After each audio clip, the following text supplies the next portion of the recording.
안녕하십니까. 제주특별자치도 농업기술원 서귀포농업기술센터 양창입니다. 이번 시간에는 8월, 9월 망감류 재배관리에 대해서 설명드리도록 하겠습니다. 먼저 나무의 생육 상태에 대해서 설명을 드리겠습니다. 8, 9월의 나무의 생육은 7월부터 발생한 여름순이 녹화가 시작이 됩니다.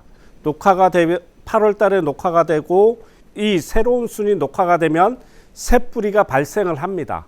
그리고 이 새뿌리에 의해서 다시 가을순이 발생을 하는데 7월에 발생한 순이 녹화가 되고 새뿌리가 나오기 시작합니다. 이런 과정을 거치면서 이 나무 생육이 이루어지게 되는데 이때 이 7월에 나오는 이 새순이 굉장히 중요한 역할을 합니다.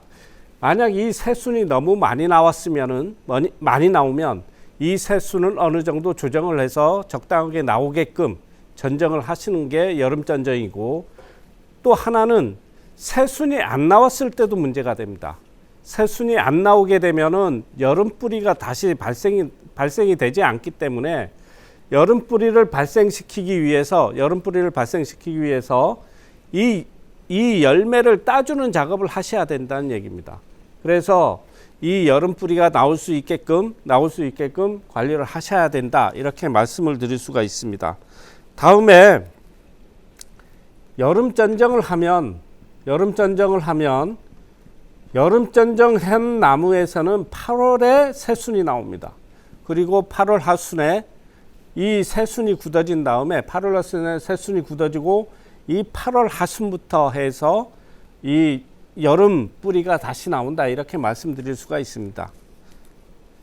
그리고 수세가 강한 나무에서는, 여름 전정을 한 나무에서는 가을순이 발생할 염려가 없지만은 7월에 발생한 여름순에서는, 수세가 강한 나무에서는 일부 가을순이 발생할 우려가 충분히 있다, 그렇게 말씀드릴 수가 있습니다. 다음 두 번째는 열매가 어떻게 클 것인가, 이 열매의 생장에 대해서 설명을 잠깐 하도록 하겠습니다. 이 열매 자라는 시기는 기본적으로 6월부터 7월, 8월, 9월 요 시기에 대부분의 열매가 다 큽니다. 평균적으로는 전체 생장량의 이 4달 동안에 크는 게 전체 70%가 자란다 생각을 하시면 됩니다. 그러면 6월 달에는 거의 23mm 정도, 7월 달에는 15mm 정도, 8월 달에는 12mm 정도, 9월 달에는 9mm 정도에서 전체 60mm 정도가 자란다, 이렇게 생각을 하시면 됩니다. 그리고 열매가 크기가 이렇게 커지는 반면에 품질에서도 굉장히 중요한 역할을 하게 됩니다. 품질은 요 여름에 어떤 식으로 생각을 해야 되느냐 하면, 망감류 같은 경우는 여름철에는 당을 높이는 관리보다는 산을 어떻게 낮출 것인가 하는데 초점이 맞춰져야 한다는 얘기입니다. 그러면은 요 여름철에 어느 정도의 산 관리가 이루어져야 되느냐 하면, 요때는 7월부터 해서 8월, 9월 이 3개월 동안에 산을 최대한 낮출 필요가 있다, 이렇게 말씀을 드릴 수가 있고, 7월 달에는 보통 어느 정도 산이 감소하느냐면 0.8 정도, 7월 달에는 0.8, 8월 달에는 1.3%, 9월에는 0.4%에서 전체적으로 2.5% 정도가 감소한다, 이렇게 설명을 드릴 수가 있습니다. 그리고 이때 일부 농가에서는 당을 올리기 위해서 물을 양을 줄이거나 아니면 너무 이 온도를 높게 관리를 하시는 분들이 있긴 있는데, 이렇게 물을 줄이게 되면 전체적으로 산이 낮아지는 경향이 떨어지기 때문에 이게 후반기에 가을철, 겨울철에 가서는 산이 높은 과일이 될 수밖에 없습니다. 그래서 이 여름철에는 어떻게 망감류에서는 어떻게 산을 감소시킬 것인가, 물을 충분히 줘서 산을 감소시키고 열매를 충분히 키워내는 쪽으로 관리를 하시는 게 맞다, 이렇게 설명을 드릴 수가 있겠습니다. 그러면 요 시기에는 열매 크기가 어느 정도가 적당하냐, 그러면은 8월 달에는 보통 50mm 정도 열매 크기가 되면 적당할 거고, 9월 달에는 60mm 정도 열매 크기면 적당할 거다, 이렇게 설명을 드릴 수가 있겠습니다. 다음은 주야간 온도 관리에 대해서 설명을 드리도록 하겠습니다. 이 한여름철에 이 8월부터 9월 달은 한여름에 해당이 됩니다. 이때는 기본적으로 장마가 끝나는 시기이고, 장마가 끝나면서 건조한 날씨가 이어집니다. 온도가 높고 비가 오지 않는 그런 날씨가 쭉 이어지는데, 이때는 기본적으로 낮 온도가 30도 이상의 온도가 이루어집니다. 30도 이상의 온도가 되고 밤 온도도 25도씨 이상이 된다. 그럼 이런 조건에서는 온도 관리 의미가 별로 없습니다. 이런 조건에서는 전체적으로 자연 온도의 기준에서 관리를 하시면 됩니다. 따로 이렇게 온도를 내리거나 온도를 올리거나 할 수 있는 조건은 아니다. 이렇게 말씀드릴 수가 있고, 올해 장마가 6월 25일 날 시작이 됐습니다. 그리고 지금 강의하는 시기가 7월 20일인데 지금도 이어지고 있고, 이게 전체적으로 다음 주까지도 이 비날씨가 예보가 되고 있기 때문에 원래는 뭐 7월 25일 정도까지 장마가 이어지지 않을까, 이렇게 판단을 하는데 거의 한 달 가까이 이렇게 장마가 이어졌습니다. 근데 보통 때는 장마 전선이 이 제주도에 있다가 위로 올라갔다 이 오르락 내리락 하면서 비를 뿌리게 되는데, 올해 같은 경우는 굉장히 장마전선 자체가 굉장히 이 제주도에 머물러 있는 시간이 굉장히 깁니다. 서귀포 지역 같은 경우는 6월 25일부터 해서 이 거의 한 달 동안 계속해서 비가 내리는 날씨가 되고 있는데, 이런 것 때문에 노지감귤 같은 경우는 흑점병 방제를 시기를 놓쳐서 흑점병이 발생된 위험이 충분히 있었고, 그리고 시설감귤에 있어서도 낙과나 일조 부족에 의한 낙과나 이런 것들도 일부 있었습니다. 이런 기상 조건이 굉장히 나쁜 조건이 계속 이어져 왔습니다. 그렇지만은 8월 달, 9월 달 같은 경우는 이 장마 전선이 물러가면서 굉장히 그 고온 다습한 그런 온도가 계속적으로, 비가 오지 않는 날씨가 계속적으로 이어질 걸로 생각이 됩니다. 그러면 이런 조건 안에서는 온도 관리가 별로 의미가 없다, 이렇게 말씀드릴 수가 있고, 그리고 기본적으로는 이 야간에 야간 온도라는 것은 평균적으로 25도 정도 아마 될 겁니다. 이 25도씨 이상 올라가게 되면 열대야라고 하는데, 요 열대야 조건에서는 기본적으로 식물에서도 호흡량이 굉장히 증가하는 시기입니다.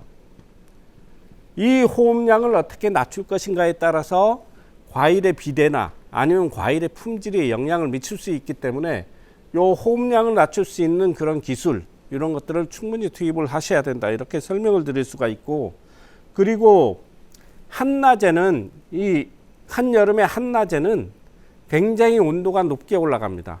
그리고 그 환기가 충분히 되는 하우스에서는 문제가 안 되지만은, 이렇게 좀 환기가 잘 안 되는 그런 하우스에서는 이 고온이 정체가 되면은 특히 천혜향 같은 경우가 이 일소 피해가 가끔 나오는 경우가 있습니다.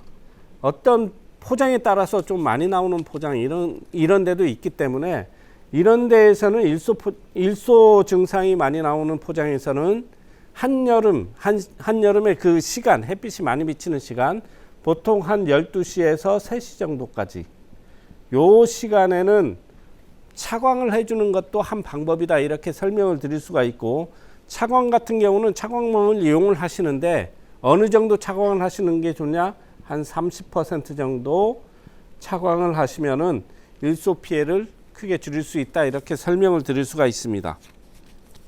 예, 다음에는 여름철 이 아까 말씀드린 호흡량을 줄이기 위한 수상살수 방법에 대해서 설명을 드리겠습니다. 이 수상살수 방법이라는 것은 굉장히 중요한 기술이 여름철에 할 수 있는 가장 좋은 기술 중에 하나입니다. 이 위로 이렇게 물을 뿌려준다는 얘기거든요. 그러나 기본적인 관수는 지명관수가 기본이 되지만은 수상살수라는 그 위로 물을 뿌려주는 작업을 통해서 나무를 건강하게 만들 수가 있고 과실의 품질을 충분히 높일 수 있는 방법이기 때문에 이런 방법을 조금이라도 여러분들이 실행을 해 보시면 좋을 것 같다 이렇게 설명을 드릴 수가 있습니다. 이 방법은 기본적으로 나무가 있으면 요 나무가 햇빛을 직사광선을 받게 되면 이 나무 내의 잎이나 아니면 열매는 아까 낮 온도가 보통 30도 이상이 될 때를 말씀드리는 겁니다. 30도라고 가정을 했을 때 직사광선을 계속해서 받게 되면 요 나무의 열매나 이파리의 온도는 보통 외기 온도의 플러스 10도 정도가 됩니다. 그러면은 요 열매나 이파리의 온도는 기본적으로 40도 이상이 된다. 이렇게 설명을 드릴 수가 있습니다. 이 40도 이상이 됐을 때 해가 진 다음에 이 낮에는 햇빛을 받고 광합성을 해서 탄수화물을 만드는 작업을 요 열매나 잎이 하는데 이게 해가 지고 이때 만들어진 탄수화물을 열매의 뿌리에 줄기에 보내는 그런 역할을 담당을 해야 되는데 이때 만들어진 탄수화물이 요 열매나 잎의 온도를 낮추는데 그걸 호흡이라고 합니다. 이 호흡량을 증가시켜서 온도를 낮추는데 에너지를 소모를 하게 됩니다. 이 에너지를 소모를 하게 되는데 이때 에너지를 소모량을 최소로 할 수 있는 방법이 수상살수 방법이다. 이 방법은 어떻게 사용을 하는 거냐 하면 해가 진 다음에 요 호흡량이 열대야 이게 온도가 한꺼번에 이렇게 잘 내려가지 않습니다. 한여름철에는 자정까지만 해도 아마 외기 온도가 30도 정도까지도 올라가는 날이 많을 겁니다. 그게 쭉 내려가서 새벽에야 뭐 한 25도, 26도 이렇게까지 천천히 떨어지는 거기 때문에 요 나무의 수천의 온도를 한꺼번에 떨어뜨릴 수 있는 방법을 강구를 하셔야 된다. 그게 뭐냐? 수상살수 방법이라는 얘기입니다. 이 수상살수 방법이라는 것은 하는 방법에 대해서 설명을 드리겠습니다. 이 수상살수 방법이라는 하는 시기는 언제냐? 이 낮 온도가 30도씨 이상 올라갔을 때를 기준으로 합니다. 그럼 30도씨 이상 올라갔을 때 위로 물을 뿌려주는데 어느 때 한낮에 뿌려주게 되면 어떤 문제가 생길 수가 있느냐면 이 과일에 물방울이나 이런 것들이 묻게 되면 이 햇빛이 이 물방울이 데펴서 이 안에 있는 과육을 좀 화상을 입게 되는 그런 현상이 발생을 할 수가 있습니다. 그래서 한낮에는 위로 줄 수는 없고 해지기 한두 시간 전쯤 해떨어지기 한두 시간 전쯤에 해서 위로 물을 주시는데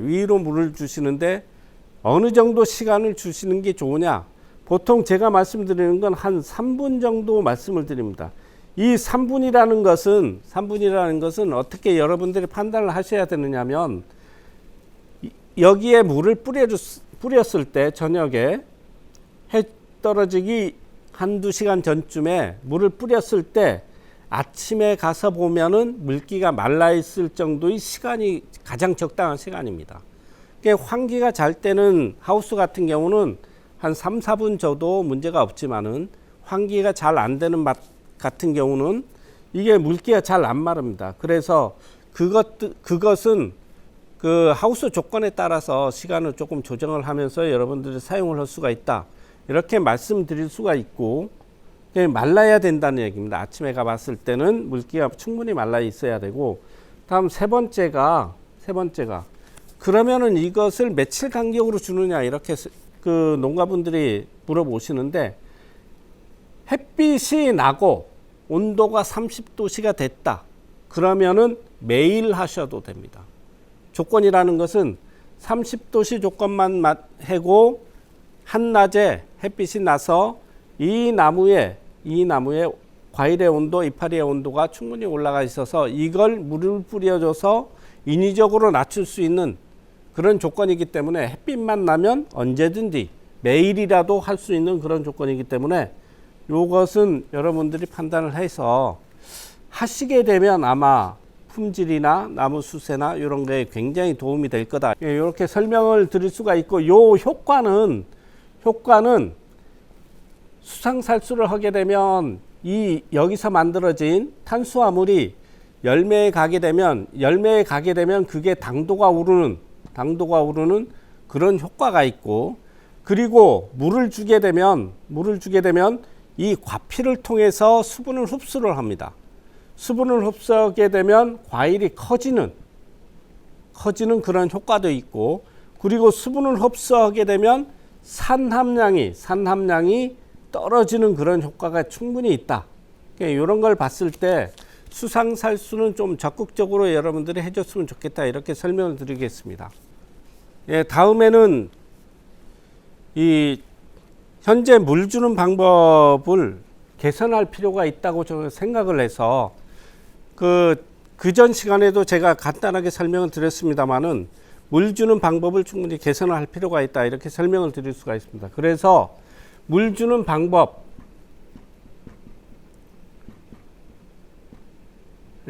개선하는 방법에 대해서 설명을 좀 드리도록 하겠습니다.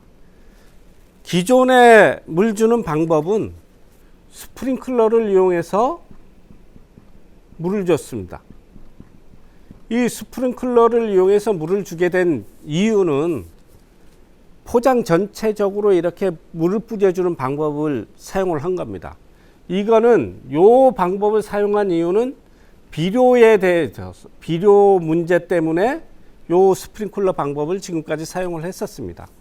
그게 무슨 얘기냐면, 기존에는 그전에는 고형, 과립형 이 비료를 밭 전체적으로 뿌려서, 이 뿌리게 되면 그걸 녹이기 위해서 이 스프링클러를 물을 뿌려줘서 그 비료를 녹여서 식물이 이용할 수 있게끔 요렇게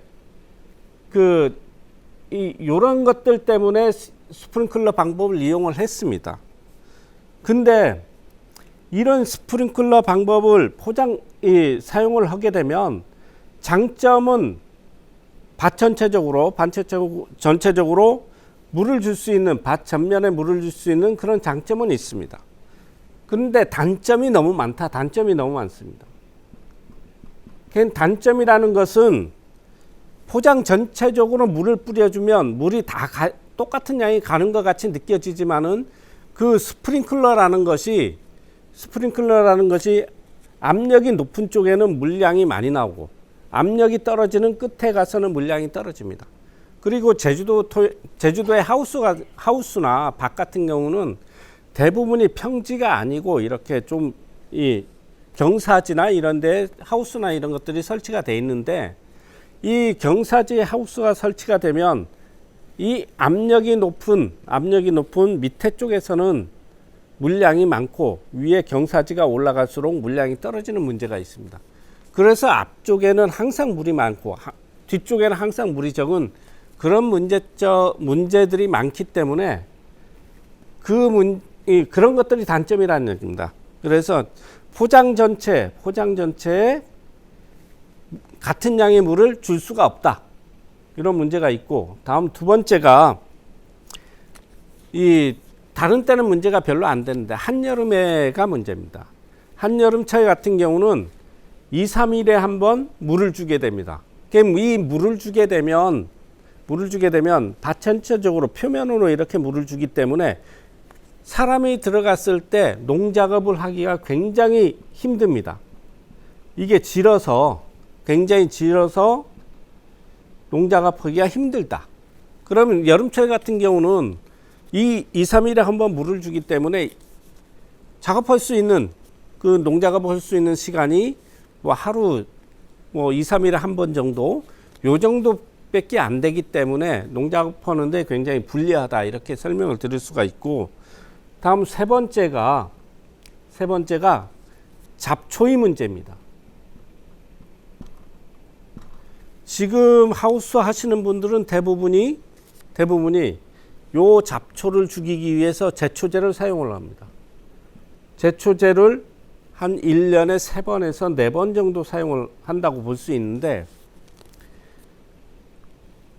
요 잡초가 물을 많이 주게 되면 잡초가 많이 나오고 물을 적게 두면 잡초가 적게 나오는 그런 문제점이 충분히 있다. 예, 그래서 하우스 안에서도 제초제를 많이 사용하는 그런 문제가 있고, 제초제를 사용함으로 인해서 나무에 미치는 영향도 많고, 그리고 품질에도 영향을 충분히 미친다. 예, 이렇게 설명을 드릴 수가 있습니다. 다음 네 번째가 습도가 높습니다. 습도가 높아서 병 발생이 많다. 특히 올해같이 장마철이 길어서 비가 많은 해 같은 경우는 물을 주게 되면 습도가 높아질 수밖에 없습니다.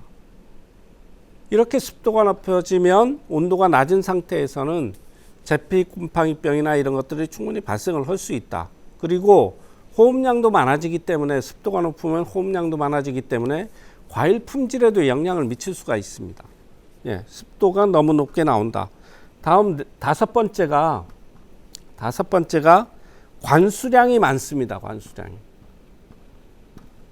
관수량이 많다는 얘기는 제주도에서 농사 짓는 분들은 대부분 다 지하수를 사용을 합니다.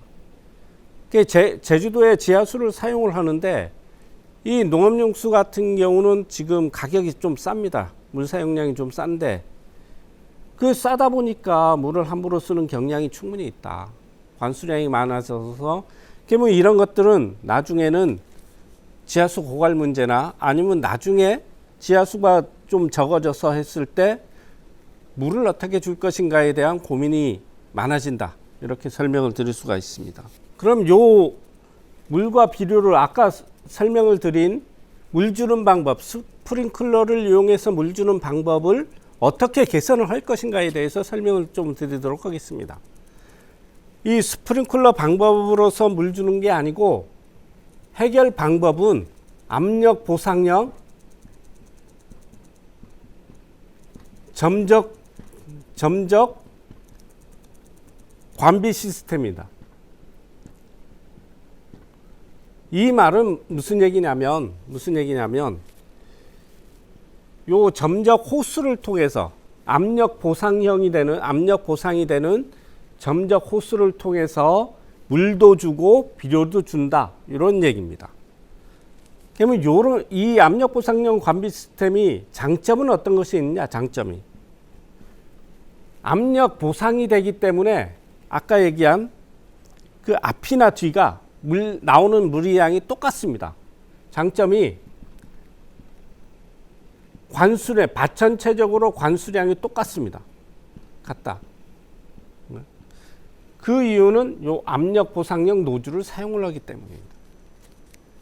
하우스가 이렇게 기울어져 있습니다. 일반 스프링클러로는 절대로 똑같은 양의 물을 줄 수가 없습니다. 이걸 줄 수 있는 방법은 압력 보상형 이 노즐이 된 점적 호스를 통해서만이 물을 줄 수 있다. 이렇게 설명을 드릴 수가 있습니다. 다음 두 번째가 이 스프링클러 할 때 아까 농작업이 굉장히 불편하다고 했는데, 요 압력 보상형 점적 관비 시스템을 사용을 하게 되면 물을 주면서도 농작업이 가능합니다. 아무 때나 농작업이 가능하다는 얘기입니다. 그리고 세 번째가 아까 잡초 발생 문제에 대해서 설명을 드렸는데, 요 점적을 통해서 이 물을 주게 되면 물이 떨어지는 데만 잡초가 발생을 하고 그 이외에는 잡초가 나지 않습니다. 그래서 잡초가 거의 안 난다. 그러면 제초제 사용을 안 해도 되는 이런 장점을 갖고 있다는 얘기입니다. 그리고 네 번째가 이게 표면에 이 물기가 없기 때문에 습도가 낮습니다. 습도가 나서 병 발생이나 이런 것들이 굉장히 적어지고 이 특히 망감류에서는 수확기에 성숙기에 가서 물 관리가 굉장히 힘듭니다. 기존의 방식대로 스프링클러를 이용해서 물을 주게 되면 이 토양에 물을 주게 되면 공중 습도가 높아지기 때문에 수부증이나 열매가 떨어지는 그리고 과피장애가 나올 수 있는 그런 조건들이 굉장히 많습니다. 그래서 습도를 최대한 적게 가져가는 게 좋은데 이 압력 보상형 변적 관비 시스템을 이용을 하게 되면 습도를 최저로 맞출 수가 있다. 이렇게 설명을 드릴 수가 있습니다. 다음 다섯 번째가 물 사용량을 줄일 수가 있습니다. 전체적으로 우리가 관수량을 계산을 할 때는 햇빛을 받아서 토양을 통해서 물이 나가는 이걸 증발이라고 얘기합니다. 그리고 햇빛을 받게 되면 광합성을 할 때 이 나무의 이파리를 통해서 나가는 물, 이거는 증산이라고 얘기합니다. 우리가 물 양을 결정을 할 때는 이 증산과 증발량을 더해서 결정을 합니다. 때 압력 보상형 점적 관비를 사용을 하게 되면 이 지표면을 통해서 나가는 이 증발량이 아주 적어집니다. 그러면 증산량만 계산을 해서 주게 되면 보통 보게 되면 증발이 한 30% 정도가 물이 나가는 거고 증산량이 한 70% 정도가 나가는데 이 증발량이 적어졌기 때문에 거의 없기 때문에 물 사용량이 한 30% 정도는 줄어든다. 예, 이렇게 설명을 드릴 수가 있습니다. 물론 요 압력 보상형 점적 관비를 하게 되면 충분히 검토를 해야 되는 사항들도 있습니다. 여기에는 제주에 맞는 이 압력 보상형 노즐, 이 점적 호수를 어떤 걸 선택을 할 것인가에 대한 것이 아직 결정이 돼 있진 않고 지금은 저희들이 실제 시범 사업을 하고 있기 때문에 이게 시범 사업이 끝나는 한 3년 정도에서 끝나는 시점에는 제주 지역에 맞는 이 압력 보상형 이 점적 호수 요거를 결정을 해야 되는 거고, 그리고 요것을 이용해서 물을 줬을 때 관수 방법을 어떻게 가져갈 것인가. 제주 토양이 굉장히 다양하게 있습니다. 비아산의 토양 같이 물을 잘 머금지 못하는 그런 토양도 있고, 그리고 비아산에토 토양도 있고 자갈밭도 있고 이런 토양이 다양하게 있기 때문에 그런 토양 특성에 맞는 관수 방법을 저희들 나름대로 결정을 하고 개발을 해야 된다. 이런 문제도 있습니다. 또 검토해야 될 사항 중에 또 하나가 비료 주는 방법이 지금 줬던 방법하고는 완전히 바뀌어야 됩니다. 그게 무슨 얘기냐면 지금까지는 다 과립형 비료를 다 줬는데 점적 호수를 이용한 관비 형태로 바뀌게 되면 그 비료를 그렇게 줬을 때는 비료를 녹이지 못합니다. 그러니까 그런 형태로 비료를 주는 게 아니고 이 시스템에서는 물에 녹여서 주는 이 관비 형태로 해서 비료 주는 방법을 바꿔야 된다. 이렇게 설명을 드릴 수가 있습니다. 아까 설명을 드렸던 12방법에 대한 비료 주는 방법에 대해서 다시 설명을 드리도록 하겠습니다. 아까 물 주는 형태, 물하고 비료를 같이 준다. 이렇게 설명을 드렸었는데 이 관비, 물과 비료를 같이 줬을 때의 장점이 또 하나가 있습니다. 첫 번째가 물비료를 사용했을 때는 비료 사용량을 50% 정도 줄일 수가 있습니다. 이게 무슨 얘기냐면 이 비료 사용량을 줄이는데 굉장히 중요한데, 이 작년에 발표됐던 제주 지하수에 있어서 동쪽 지역과 서쪽 지역의 제주 지하수에서 이 질산성 질소가 검출이 되는데, 이 질산성 질소가 우리가 밭에서 사용하는 그 질소질 비료하고 똑같은 그런 형태가 조사가 됐다, 이런 그 신문에 나왔었는데, 이게 무슨 얘기냐면 농사를 지으면서 농업을 하면서 비료 사용량을 너무 많이 가져가는 게 아닌가 하는 생각이 들기도 하고, 물론 비료 사용량이 적당하더라도 제주도 기후 특성상 비료를 주게 되면, 그런 과립형 비료를 주게 되면 이 비료가 비가 와서 녹아야 되는데, 노지 같은 경우는 비가 와서 녹아야 되는데, 만약에 비가 많이 왔을 때는 이게 비료가 쓸려 나가서 그 숨구를 통해서 지하수로 들어간다든가, 아니면 이게 바다에 들어가서 바다에 오염을 시킨다든가, 이런 문제가 충분히 있습니다. 그래서 비료 자체를 줄이는 방향으로 가고 비료의 효율성을 높이는 쪽으로 생각을 하셔야 됩니다. 우리가 주는 그 과립형 비료 같은 경우는 비료를 주게 되면 식물이 흡수할 수 있는 게 40% 정도입니다. 나머지는 어떻게 하냐면 위로 휘산된다든가, 아니면 용탈이 돼서 지하수로 내려간다는 얘기입니다. 요걸 12방법을 물에 녹여서 주는 방법으로 개선을 했을 때는 몇 % 정도가 식물이 흡수를 하느냐? 80% 정도가 식물이 흡수합니다. 이게 무슨 얘기냐면 비료를 반만 줘도 기존의 비료 효과를 충분히 다 낼 수 있다는 얘기입니다.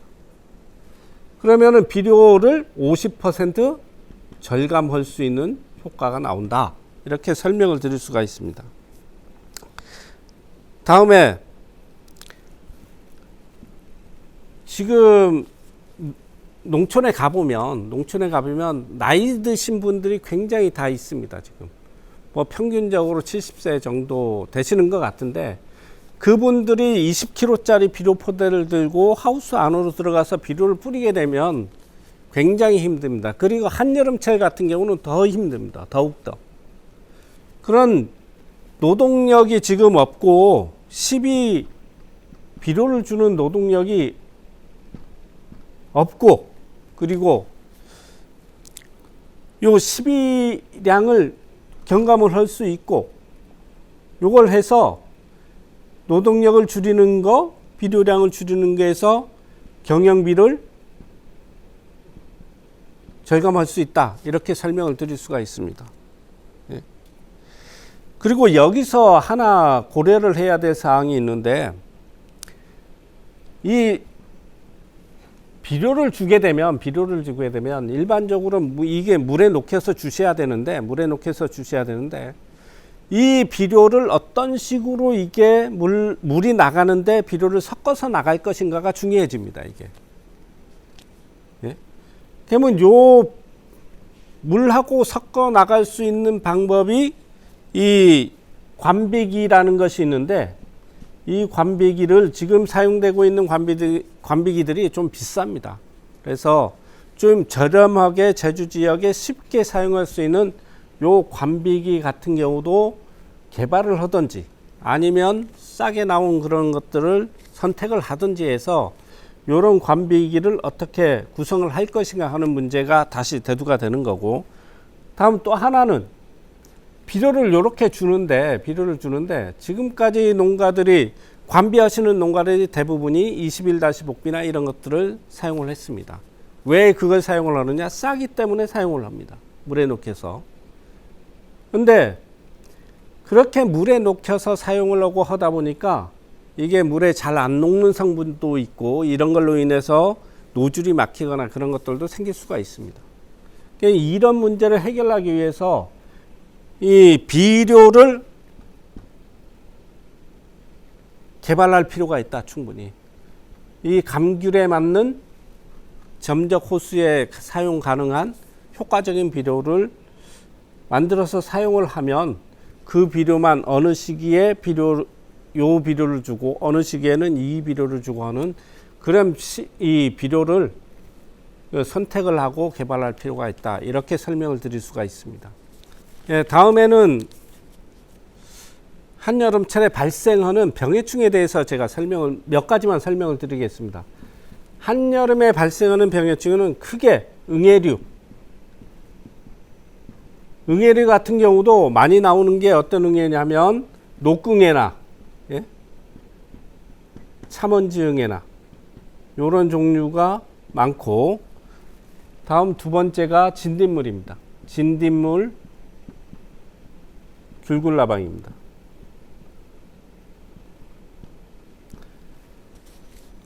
크게 이 두 가지 종류로 볼 수 있고, 가끔 나오는 게 가끔 그 발생해서 피해를 주는 게 작년 같은 경우 좀 피해를 줬던 게 볼록총체벌레 피해가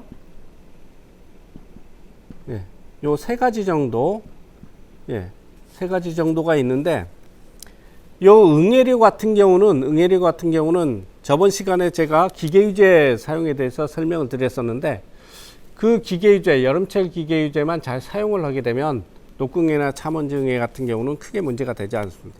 만약에 추가적으로 이게 발생을 했다 그러면은 요거는 이 녹응애나 참원지 응애 같은 경우는 크기가 너무 작아서 눈으로 보이질 않습니다.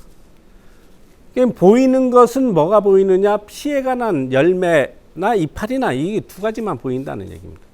일단 그 피해가 보였다는 얘기는, 그 피해가 보인다는 얘기는 광범위하게 녹응애나 참원지 응애가 번져 있다, 이렇게 생각을 하셔야 됩니다. 그러면 녹응애나 참원지 응애가 발생이 됐다고 생각을 하면 이건 그러면은 한 번 치면 없어지느냐? 그렇지 않습니다.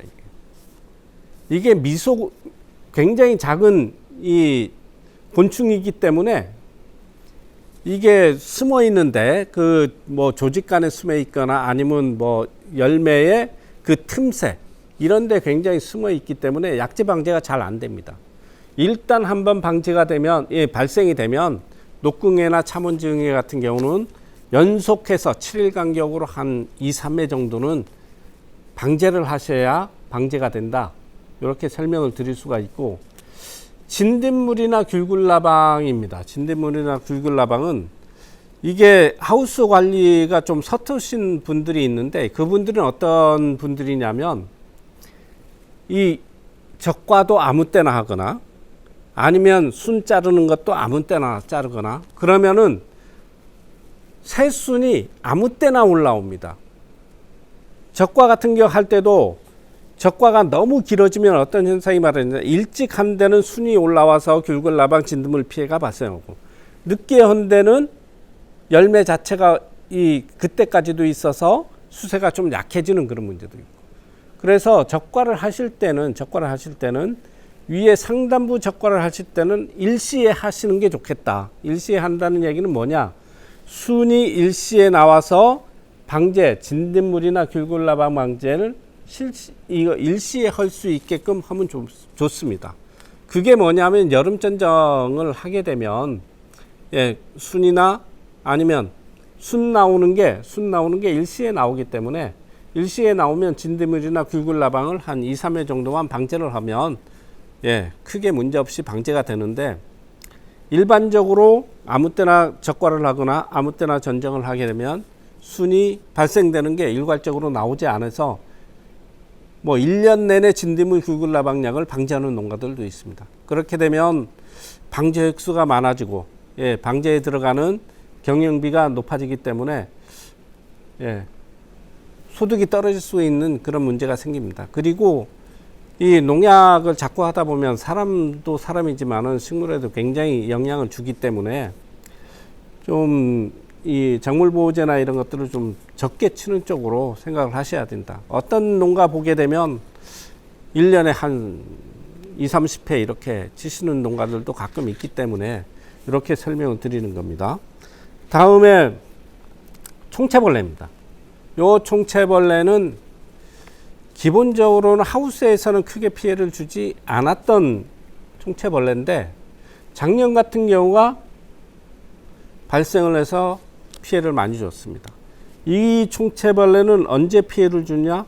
고온기 때 피해를 줍니다. 고온기 때. 그러면 장마가 끝나는 시점부터 해서 피해를 준다 생각을 하시는데 이 총체벌레가 제일 먼저 피해를 주는 건 잎에 피해를 줍니다. 잎에. 여름순이 나오는 것을 보게 되면 여름순을 갉아먹게 되면 여름순 가장자리를 따라서 이렇게 기형으로 나오는 경우가 있는데 이게 총체벌레 피해입니다. 이런 잎에 피해 증상이 나온 걸 보게 되면 이 총체벌레에 대한 방제를 하셔야 된다. 이렇게 설명을 드릴 수가 있습니다. 그리고 이 여름철에 태풍이 오거나 집중호우가 올 때 하우스를 열어서 관리를 하시는 분들이 있습니다. 그런 분들은 태풍이 지난 다음에 비를 맞게 되면 가뭄 전문입병 방제를 꼭 하실 필요가 있다. 이렇게 설명을 드릴 수가 있습니다.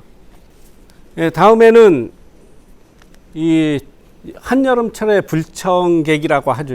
태풍에 대해서 설명을 하겠습니다. 이제 장마가 끝나기 시작하면 이제 태풍이 본격적으로 내습을 하는데 7월 달에는 잘 오진 않습니다. 그렇지만은 8월 달, 9월 달에는 태풍이 적어도 한 두세 개 정도는 오지 않을까 이렇게 판단을 하는데 항상 그렇게 오기 때문에 그럼 8월 달, 9월 달에 태풍을 대비해서 하우스를 어떻게 관리를 할 것인가에 대해서 설명을 드리겠습니다. 먼저 두 가지로 구분을 해서 관리를 하시는 게 좋은데 가온하우스입니다. 가온하우스라는 것은 어떤 하우스냐면 만약에 이 천창을 열어서 관리를 해서 태풍에 의해서 빗물이 많이 들어왔을 때 이 과실 품질에 영향을 미칠 수 있는 하우스, 그런 하우스하고 두 번째가 태풍 때 비닐을 열어서 물이 들어오더라도 과일 품질에 크게 영향을 미치지 않는 그런 하우스, 그거는 망감류 같은 경우지. 두 가지로 나눠서 이렇게 관리 방법을 다르게 갈 수밖에 없습니다. 요 가온하우스 같은 경우는 품질에 영향을 미치기 때문에 무조건 태풍이 오더라도 옆에도 닫고 천정도 닫고 해서 하우스를 완전히 밀폐시켜서 관리를 하셔야 됩니다.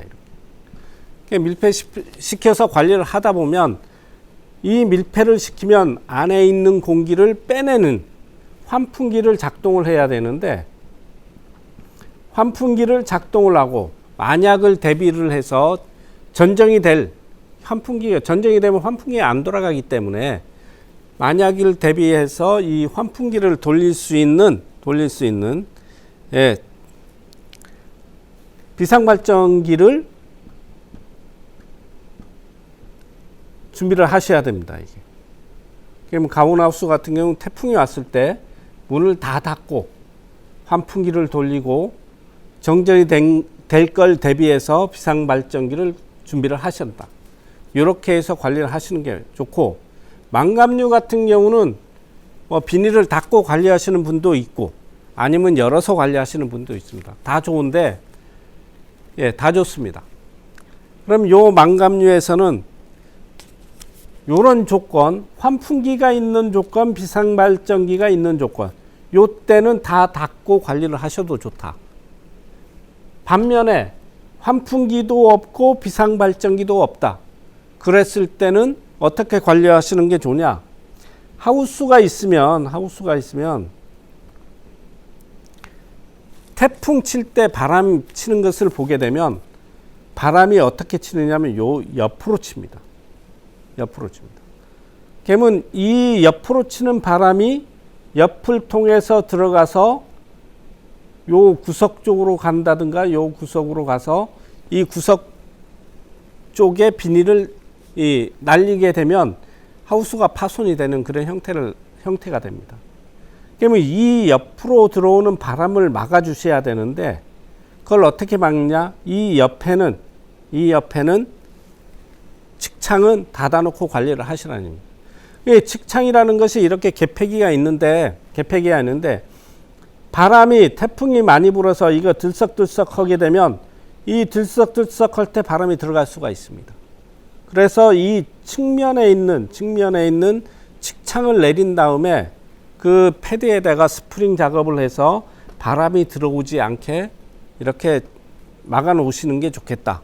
이렇게 설명을 드릴 수가 있고, 그러면은 만약에 하나라도 이 옆을 통해서 바람이 들어왔을 때 여기 위에까지 닫아놓고 관리를 하게 되면 여기 위에 상단부 부분에 비닐이 날아갈 가능성이 굉장히 많습니다. 그래서 망감류 같이 비가 맞아도 크게 문제가 없는 하우스 같은 경우는 천창을 개방을 해서 바람이 들어와더라도 이 개방된 천창을 통해서 이렇게 나갈 수 있게 이렇게 관리를 하시는 것이 좋겠다.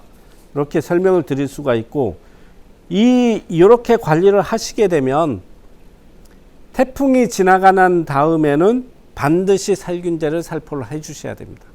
그래야 상처가 난 거라든가 아니면은 검은점무늬병이나 이런 거에 대해서 방지를 할 수 있기 때문에 반드시 살포를 하셔야 된다. 이렇게 설명을 드리겠습니다. 요 태풍에 대해서 제가 2012년도에 태풍이 지나가 난 다음에 피해 양상에 따라서 제가 조사를 좀 해본 적이 있습니다. 2012년도에가 9월 달입니다. 9월 달에 태풍이 2개가 지나갔는데 이때가 볼라벤하고 삼바가 지나가면서 이 볼라벤과 삼바가 이 제주도 특히 저 서쪽 지역을 통과를 하면서 하우스가 골조가 무너지고 그리고 비닐이 파손되는 피해가 엄청나게 났습니다. 이때. 그래서 요 2012년도에 하우스 골조가 파손된 그런 하우스 어떤 게 문제인지 조사를 했고, 그리고 비닐이 파손된 것을 조사를 하면서 어떻게 대처를 했을 때 비닐이 많이 파손이 됐다, 이런 것들을 제가 조사를 한 적이 있습니다. 그럼 요거에 대해서 제가 간단하게 설명을 드리겠는데, 먼저 하우스 골조가 파손된 경우, 경우에 대해서 설명을 하겠습니다. 뭐 지금은 많이 개선이 됐습니다만은 이 당시만 하더라도 좀 허술하게 지어진 하우스들이 좀 있었습니다. 하우스 골조가 어떤 식으로 파손이 되느냐, 하우스가 들리는 형태가 있습니다. 바람이 들어가서 그 바람에 의해서 이런 하우스가 들리는, 들림 현상. 다음에 기울어지는 현상. 그리고 하우스 자체가 완전히 누워버리는 형태도 있습니다. 쓰러지는. 이런 세 가지 형태가 있었습니다. 세 가지 형태. 이 세 가지 형태를 조사를 하면서 본 바, 이걸 어느 정도 이 개선을, 보완 대책을 해야 되겠다 느낀 거는 어떤 거냐면, 먼저 그 당시에는 측면에 측면에 하우스가 있으면 측면에 버팀줄이 있습니다. 버팀줄. 이 버팀줄이 6m인 하우스에서가 많이 이렇게 들리거나 기울어지거나 쓰러지는 형태가 나왔다. 이 버팀줄 간격을 보통 3m 정도, 3m에서 2m 정도, 그 2m 간격으로 있는데 적어도 3m 간격으로 버팀줄이 있어야 될 거다.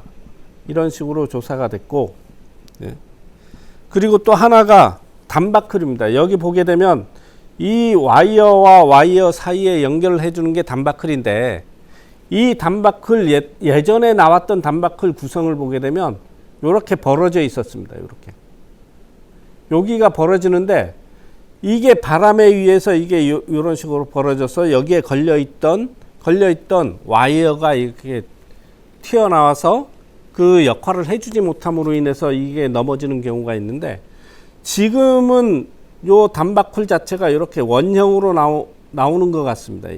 원형으로 나와서 예전과 같이 그런 피해는 나지 않을 것 같다 이렇게 판단이 되고 있고, 예. 다음 요 밑에 와이어가 있는 요 밑에 금가가 묻혀 있는데 금가, 이 금가 자체가 올라온 경우도 있습니다. 많이 올라온. 금가를 보게 되면 금가 크기가 0.7m 정도, 이런 크기짜리 좀 작은 것들이 묻혀 있는 경우가 있었습니다. 요걸 기본적으로는 한 1.2m 이상 되는 좀 큰 거를 묻어야 요것을 지지해 주는데 요거 그 문제가 없지 않을까 이렇게 판단을 했습니다. 이것만이 아니고 스프링을 채우는데 스프링의 패드의 문제, 패드가 너무 벌어져 있다든가 아니면은 스프링이 너무 약하다든가 이런 문제들이 발견이 됐었습니다. 지금은 예전에 12년도니까 한 10년이 지난 지금에는 굉장히 하우스가 좀 단단하게 지어지고 있고, 제가 조사했던 이런 것들이 지금은 다 반영이 돼서 이런 그 내재성 하우스에 그대로 반영이 돼서 사용이 되고 있는 것 같습니다. 또 하나가 하우스 골조는 이렇게 제가 조사를 했고, 또 하나는 뭐냐면 비닐입니다. 비닐. 관리 형태에 따라서 비닐이 어떤 식으로 파손이 됐는지에 대해서 조사를 했습니다. 비닐 파손. 예. 관리 형태에 따라서 조사를 한 겁니다. 첫 번째가 완전 개방입니다. 이거는 하우스가 있으면 요거는 측창, 여기는 천창입니다.